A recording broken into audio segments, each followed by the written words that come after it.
What's up, guys, and welcome back to the Blueside FC channel, your go-to place for all things Chelsea.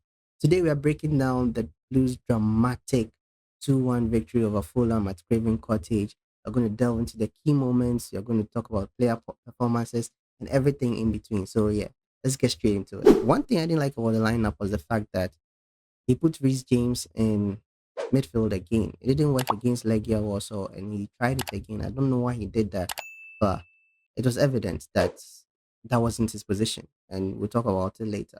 So Fulham started the match with high intensity, pressing and creating early chances, but they were not really biting until Reece James lost possession in the 20th minute, or he was dispossessed by Ryan Sessegnon, who progressed the ball forward and then eventually set up Alex Iwobi, and he put the a low shot into the bottom corner of the goal, and there was nothing Sanchez could do about it. And yeah, we struggled after that to find our rhythm. We struggled after that to get something going, to get an attack going. The first half was so boring to watch, man. It was so boring, so disappointing. I was so frustrated with Enzo Maresca's tactics in the first half.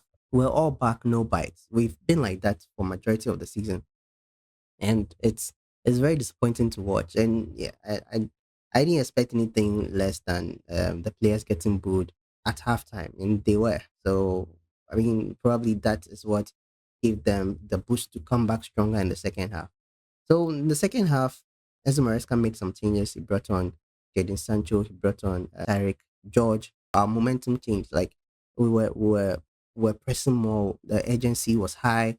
We were more aggressive on the ball, and it paid off. It paid off because we got an equalizer from Tyrique George. Scored his first goal in the Premier League for Chelsea, and yeah, this guy, he was a joy to watch. When he came on, it really changed our attack. Like you could see that they had some instruction from the bench to progress the ball forward, to move the ball forward, and try to get a goal.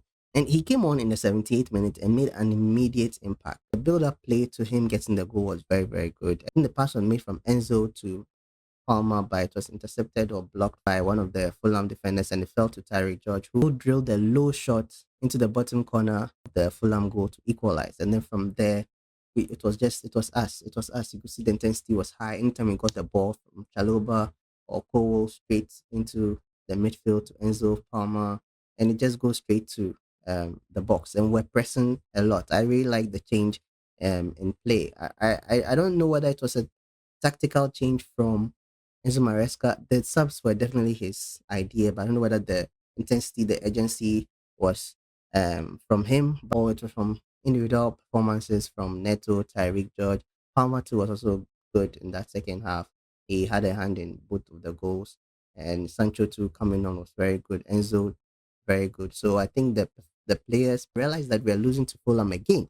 We've already lost to them in the first leg when we played at home at Stamford Bridge. We lost to them. We scored one. It was in that run of matches where we are going to score an early goal, and then the team ends up equalizing and drawing the game, or equalizing and let's losing. And Fulham was one of those teams that scored, I think, two last minute goals. It was very late in the game, and they won the game. We were leading for majority of the game. I think it was Palmer that scored the early goal, and getting to the 90, they scored two goals. So we did the same thing to them. We got a second goal from a fantastic strike from Neto.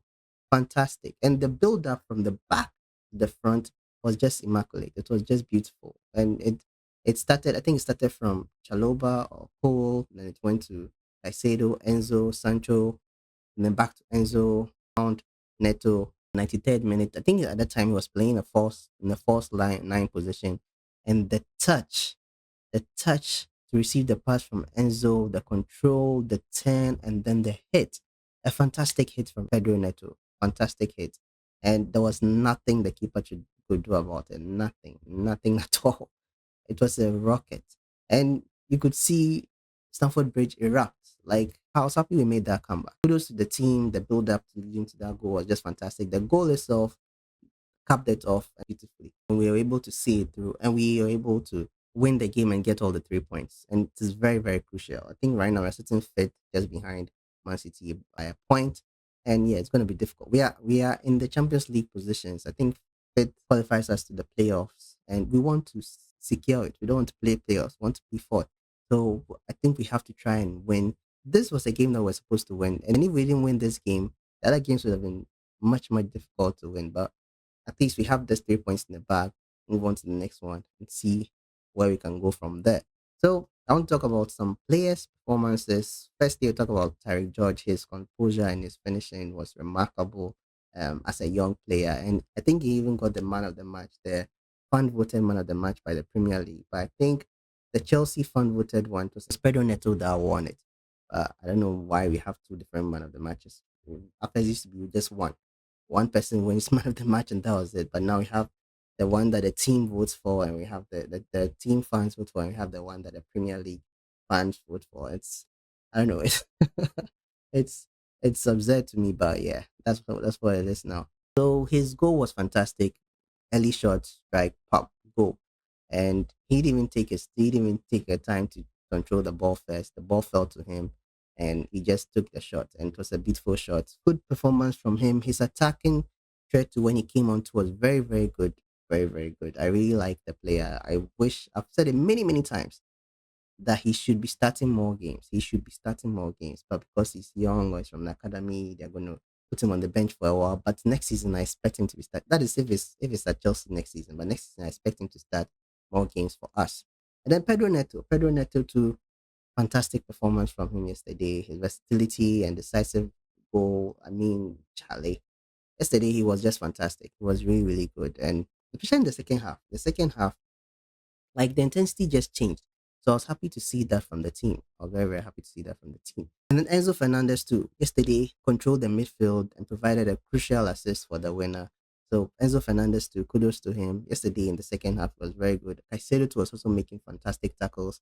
In the second half, interceptions, blocks.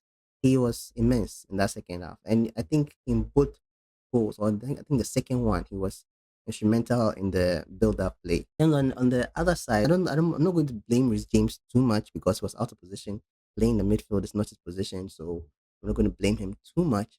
But he should have done better. He should have known that a player was tracking him down. He should have known that a player was behind him. He delayed on the ball too much. He was indecisive. I don't know whether he wanted to give a pass or he wanted to dribble. I don't know. He just took too long on the ball, and Sessegnon was able to dispossess him, and then it led to their goal. But luckily, we ended up winning the game. And yeah, there were some issues that happened in the game that I haven't talked about yet. There was a hamstring injury to Malo Gusto in the 89th minute, and yeah, that I think that made so Tosin came on for him, and then Chalova moved to the right back position.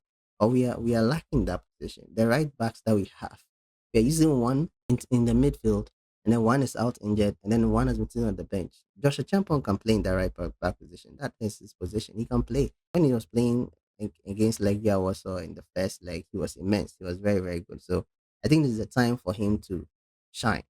The time for him to get his opportunity to shine.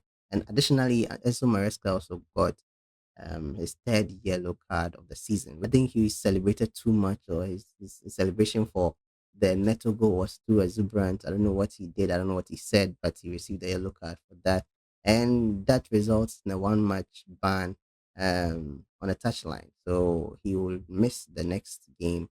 He will probably be in the stands talking to the assistant coach, but he'll not be on the touchline for the Everton game. So I mean, it's just one game, and I'm hoping that that doesn't really worry us. Probably to be a good thing. Probably to be a good thing that it's not on the touchline, because I don't think he has really inspired confidence in these boys. The way he started the season was so good. The way the boys were talking about him, wanting to play for him. I don't really see that anymore in their interviews and the way they talk. But let's hope that these things change, and we hope that this man is able to pull out something incredible for the end of the season, because we have to finish the Champions League position. If we finish in Europa League, he has failed.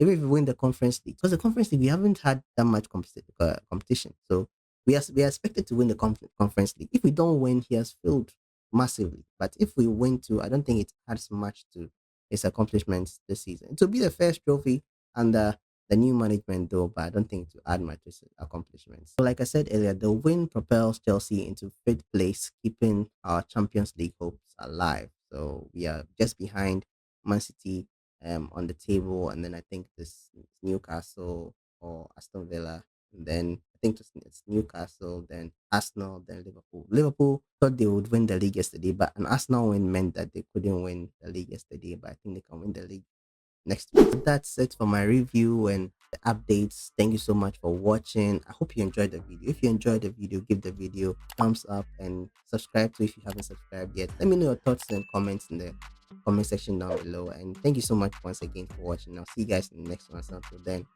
stay safe.